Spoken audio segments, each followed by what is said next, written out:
প্রিয় শিক্ষার্থীবৃন্দ, আশা করি সবাই ভালো আছো, সুস্থ আছো। আর এখন যে সময় চলছে এই সময় আসলে ভালো থাকা একটু কঠিন, তারপর চেষ্টা করবে ভালো থাকতে, নিজের প্রতি পরিবারের প্রতি যত্নশীল হবে এবং ঠিকমতো পড়াশোনা করবে।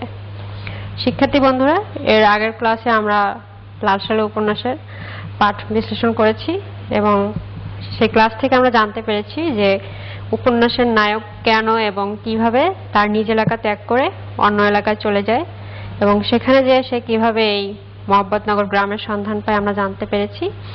এই গ্রামে এসে সে কৌশলে মাজার প্রতিষ্ঠা করে এবং নিজের প্রভাব প্রতিপত্তি বাড়ায়, সে সম্পর্কে আমরা জানতে পেরেছি আগের ক্লাসগুলোতে।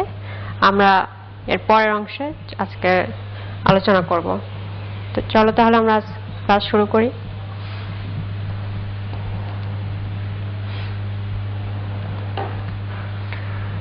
শিক্ষার্থী বন্ধুরা, আমরা আগের ক্লাসেই জেনেছি যে প্রতি বছর বতর দিন আসে আর মসজিদের জমিজট বাড়ে, ধন সম্পদ বাড়ে, আর জমি জমা বাড়লে সাধারণত ফসলও ফলবে, এটাই স্বাভাবিক। প্রতি বছর তার প্রচুর ফসল হয়, ধান উৎপাদন হয় এবং সেই ধান রহিমা আর হাসুনির মা গভীর রাতে সিদ্ধ করে। তোমরা সাধারণত গ্রামে দেখেছো যে রাতের বেলায় ধান সিদ্ধ করা হয়। এটা আমাদের চিরায়ত গ্রামের একটা নিয়ম যে রাতের বেলা ধান সিদ্ধ করে, যাতে পরের দিন সকালবেলা সূর্য ওঠার সাথে সাথে ধান রোদে শুকাতে দিতে পারে। তো লেখক সেই বর্ণনাও এই উপন্যাসে দিয়েছেন যে রহিমা আর হাসুনির মা রাতে ধান সিদ্ধ করে। আর হাসুনির মা সম্পর্কে তোমরা আগেই জেনেছো যে বিধবা যে মহিলা, স্বামী মারা যাওয়ার পর মেয়ে হাসুনিকে নিয়ে তার বাবার বাড়িতে থাকে এবং নিজের এবং মেয়ের পেট সে অন্যের বাড়িতে কাজ করে চালায়। তো এখানে লেখক ধান সিদ্ধ করার বর্ণনা দিয়েছেন এবং ধান যখন সিদ্ধ হয় যে ভাপের যে শব্দটা হয় সেটা লেখকের কাছে মনে হচ্ছে যেন শত সহস্র সাপ শীষ দেয়। এর মাধ্যমে লেখক একটা রূপকের মাধ্যমে তুলে ধরেছেন আমাদের গ্রাম বাংলার সেই চিরায়ত রূপ, ধান সিদ্ধ করার যে বর্ণনা দিয়েছেন তিনি এর মাধ্যমে। এরপরে দেখো, মাজারের পাশে গত বছরে ওঠানো টিন আর বেড়ার ঘর মগরার পর মগরা ধানে ভরে ওঠে। তো মসজিদের এত পরিমাণ ধান হয় যে সে মাজারের পাশে যে ঘরগুলো তৈরি করে ধান রাখার জন্য, সাধারণত গ্রামে এভাবেই ঘর তৈরি করে ধান রাখা হয়, সেগুলো ভরে ওঠে ধান আর ধানে। তো গ্রামে সবাই আসে মসজিদের কাছে, তাকে এসে অভিনন্দন জানায়, শুভেচ্ছা জানায়, আর মসজিদ সবার কথা নীরবে শোনে আর আকাশের দিকে তাকায়, বলে যে সবই তার ইচ্ছা, আর মাজারের দিকে ইঙ্গিত করে বলে যে আজ তানার দোয়া, মানে এই যে মাজারে যে নিয়ে আসেন যে পীর, তার দোয়ায় এবং আল্লাহর ইচ্ছায় তার অনেক ধান উঠেছে। এবং গ্রামে সবাইও নামাজ না পড়লেও তারা ভাবে যে হ্যাঁ, খোদার রহমত না হলে আসলে মাঠে এত ধান হতে পারে না, এবং কারণ প্রতি বছরই কোনো না কোনো বিপদ আপদ আসে, অনাবৃষ্টি বা অতিবৃষ্টিতে তাদের ফসল নষ্ট হয়ে যায়, কিন্তু এবছর প্রচুর ধান হয়েছে এবং অবশ্যই সেটা খোদার রহমত না হলে সম্ভব হতো না। মসজিদের কাছে সবাই আসে এবং মসজিদের সবাইকে জিজ্ঞেস করে, কি মিয়া তোমার ধান কেমন হলো? মসজিদ আবার এই গ্রামের সবাইকে মিয়া বলে সম্বোধন করে, এটাই তার অভ্যাস। তো এই গ্রামের সবাই এমনিতেই একটু বাড়িয়ে সবকিছু বলার অভ্যাস তাদের। ধরো 50 মণ ধান হলে সবাই বলে যে 100 মণ ধান হয়েছে, কিন্তু মসজিদের কাছে এসে তার মানে বাড়িয়ে বলার ইচ্ছা হয় না, কারণ সে তো খোদার কালাম জানা লোক, তার কাছে আসলে বড়াই করা চলে না। তার সাথে কথা বলার সময় সবাই একটু সতর্কতা অবলম্বন করে চলে। তো এমনই এক সময় বতর সময় যখন গৃহস্থদের গোলায় গোলায় ধান ভরে ওঠে, মানুষের হাতে টাকা পয়সা আসে, তখন আবার দেশময় কিন্তু পীরদের সফর শুরু হয়। তো এই দিন কয়েক হয়েছে যে 3 গ্রাম পরে, মোহাম্মদনগরের 3 গ্রাম পরে এক পীর সাহেব এসেছেন, আর ইউনিয়ন বোর্ডের যে প্রেসিডেন্ট মতলুব খাঁ, সে হলো সেই পীরের পুরনো মুরিদ, আর সেই পীর সেখানেই উঠেছেন। আর কথিত আছে যে এই পীরের পূর্বপুরুষেরা মধ্যপ্রাচ্য থেকে এই অঞ্চলে বাণী প্রচার করার উদ্দেশ্যে এসেছেন। তোমাদের প্রথম দিকের ক্লাসেই বলেছিলাম যে মধ্যযুগে এরকম অনেক পীর দরবেশ আমাদের এই অঞ্চলে ধর্ম প্রচার করতে এসেছেন। তো যেমন মানে সত্যিকারের পীরও যেমন এসেছেন, তেমনি সেই সুযোগে এই অঞ্চল বা এই ধর্মকে অপব্যবহার করে ধর্মকে কাজে লাগে অনেক স্বার্থান্বেষী বা অনেক ভণ্ড পীরেরও উদ্ভব ঘটে। তো সেই ভণ্ড পীরদের আগমন বা উদ্ভব কিন্তু এখনো আছে। তো সেরকম এক পীরের কথা বলা হয়েছে যে তার পূর্বপুরুষরা মধ্যপ্রাচ্য থেকে এই অঞ্চলে আসে, আর বর্তমানে তারা ময়মনসিংহ জেলার কোনো এক অঞ্চলে বর্তমানে বসবাস করছে। আর পীর আবার উর্দু ছাড়া কথা বলে না, সে উর্দু ভাষায় বেশিরভাগ কথা বলে। তো ইউনিয়ন বোর্ডের প্রেসিডেন্ট মতলুব খাঁর বাড়িতেই সে উঠেছে এবং তার আবার ক্ষেতের শেষ নেই। তার সম্বন্ধে আবার গল্প, চারিদিকে বিভিন্ন ধরনের গল্প ছড়িয়ে পড়েছে যে তার অলৌকিক ক্ষমতা আছে, তিনি বিভিন্ন ধরনের তার অলৌকিক ক্ষমতা আছে। এগুলো মহব্বতনগর গ্রামে এসেও পৌঁছেছে। আর এদিকে মজিদের কানেও সেই পীরের খ্যাতি, তার গুণগান এসে পৌঁছেছে এবং সে একসময় আসলে অসহায় বোধ করে। তার ভয় হয় যে তিলে তিল করে সে যে সাম্রাজ্য গড়ে তুলেছে, সে যে তার যে প্রভাব প্রতিপত্তি এই গ্রামে প্রতিষ্ঠা করেছে, এটা না হয় আবার একসময় ভেঙে যায়। তার ভয় হয় তার বিস্তৃত প্রভাব কৃষ্ণপক্ষের চাঁদের মতো মিলিয়ে যাবে, অন্য এক ব্যক্তি এসে যে বৃহৎ মায়াজাল বিস্তার করবে, তাতে সবাই একে একে জড়িয়ে পড়বে।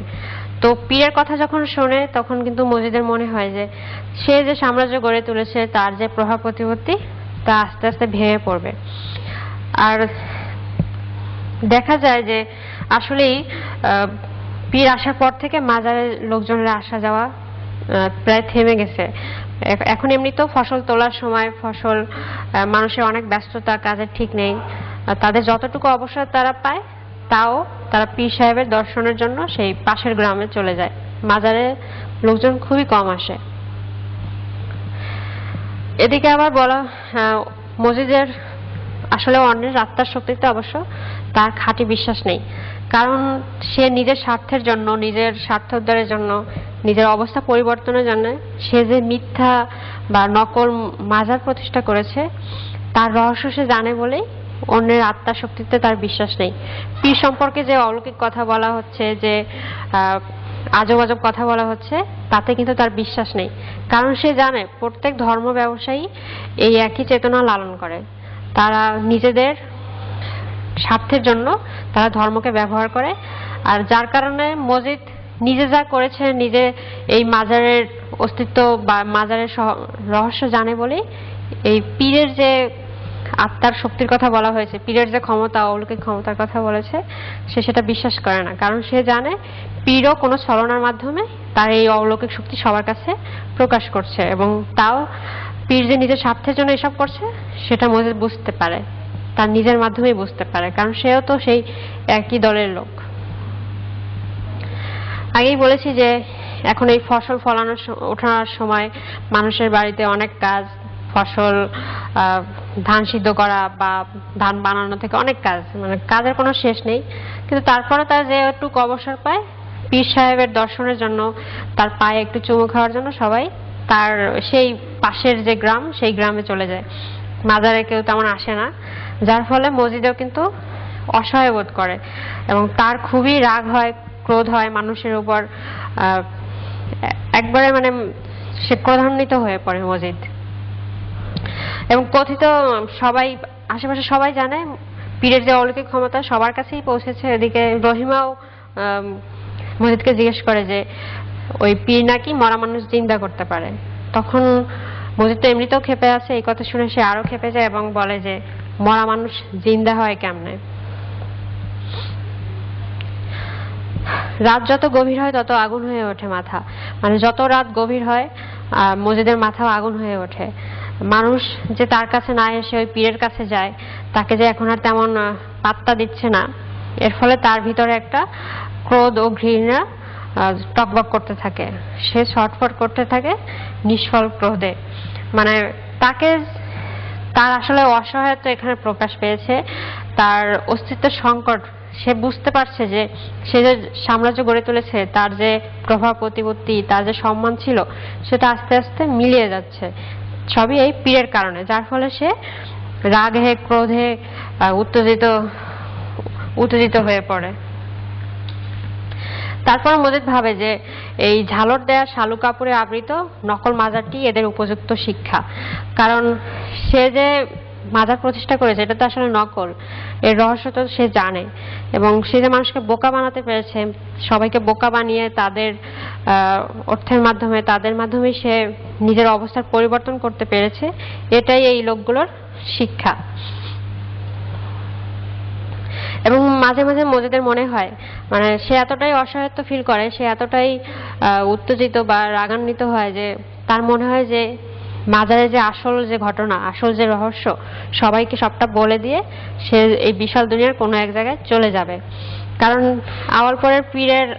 আওয়ালপুরে যে পীর আসে, তার আসার পর থেকেই মানুষ তাকে আর আগের মতো পাত্তা দিচ্ছে না বা সম্মান করছে না। তার যে প্রভাব প্রতিপত্তি ছিল তাও আস্তে আস্তে মিলিয়ে যাচ্ছে, এবং যার ফলে কিন্তু মজিদ ভাবে যে তার উচিত এই মাজারের আসল সত্যটা সবাইকে বলে দিয়ে এলাকা ছেড়ে চলে যাওয়া। এটাই তাহলে সবার জন্য ঠিক হবে। সবাইকে সে আসলে একটা শিক্ষা দিতে চায় যে দেখো কিভাবে আমি তোমাদেরকে এতদিন বোকা বানিয়ে নিজের অর্থ বা প্রভাব প্রতিপত্তি বাড়িয়েছি। সব মানে পীর আসার পর থেকে সে তার অস্তিত্বের সংকট যে শুরু হয়, তার ফলে সে চায় যে সব সত্য সবাইকে বলে দিয়ে যে কোনো এই বিচিত্র বিশাল দুনিয়ার যে কোনো জায়গায় সে চলে যাবে। যাওয়ার জায়গার তো আসলে অভাব নেই।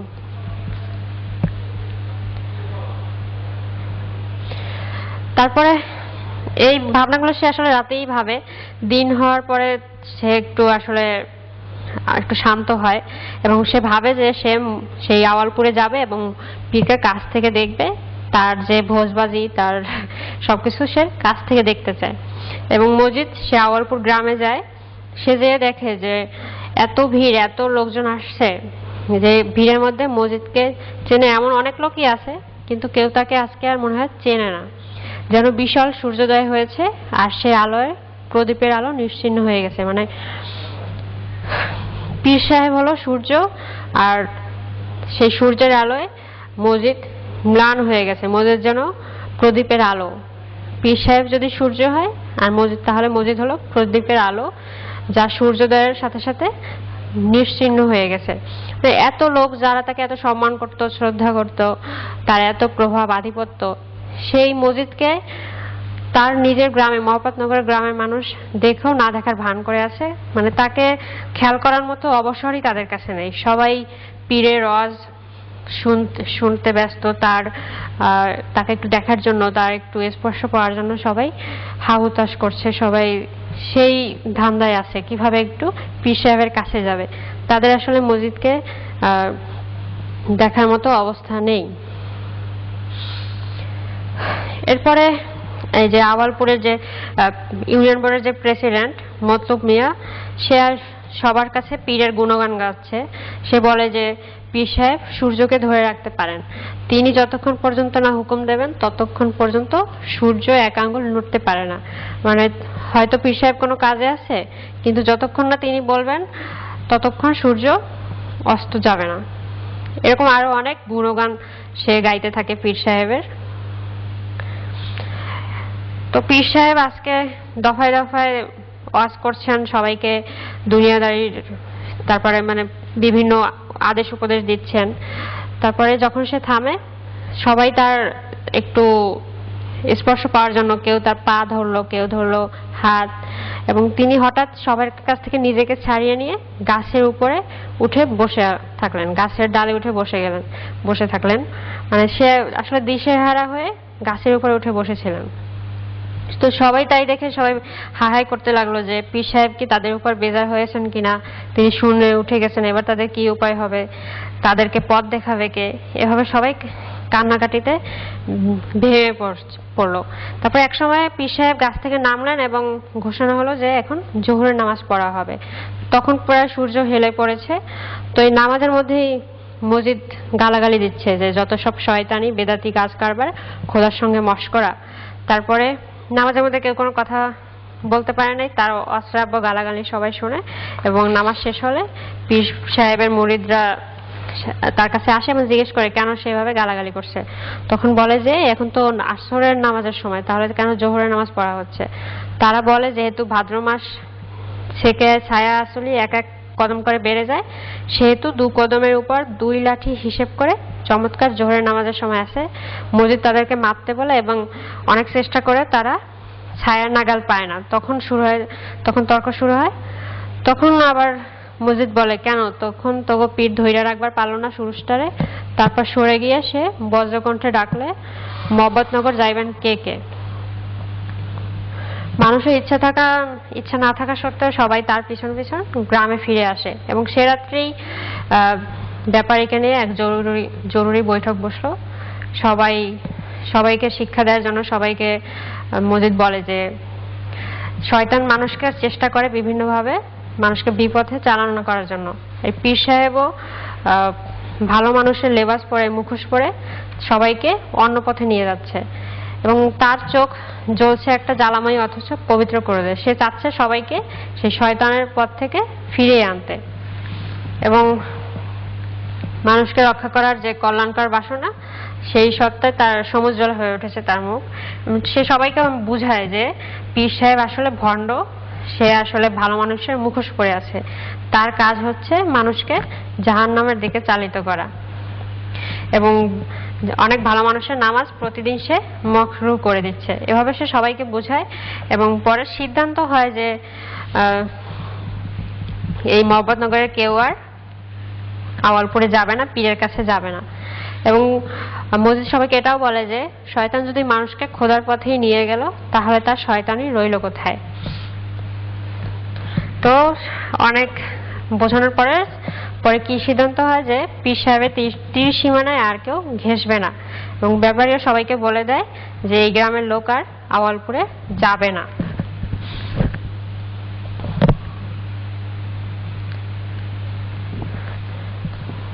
শিক্ষার্থী বন্ধুরা, আজকে এই পর্যন্তই। আর লাল কালিতে যেটুক মার্ক করা আছে ওগুলো তোমরা একটু ভালো করে দেখবে বাসায় এবং ওইটার নিজেরাই প্রশ্ন করে উত্তর সাজাবে। পরের ক্লাসে আবার দেখা হবে। সবাই ভালো থেকো, সুস্থ থেকো। আল্লাহ হাফেজ।